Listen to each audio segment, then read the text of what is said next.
The area we're going into right now is still quite frozen to the north, with mid to light ice as you come closer to the southern part of the main island.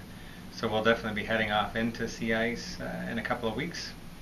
And we hope to see both bears out feeding on the sea ice, mothers with new family groups emerging, and we'll be working with NPI researchers to capture and put satellite collars on some of those females, and also to track back and find the den locations for the family groups that are emerging.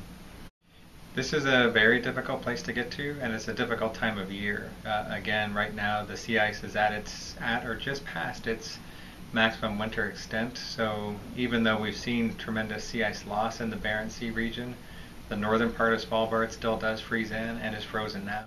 We're going to Svalbard to help the Norwegian Polar Institute answer an interesting question. The last several years we've helped fund some denning research on areas where polar bears have historically denned with some concentration, particularly islands in the southeastern part of the Svalbard archipelago.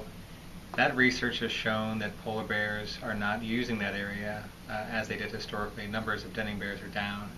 And it begs the question, are there fewer bears denning, or are they just denning elsewhere? So this trip, funded by our imaging partner Canon and conducted by Norwegian Polar Institute scientists, hopes to help answer that question.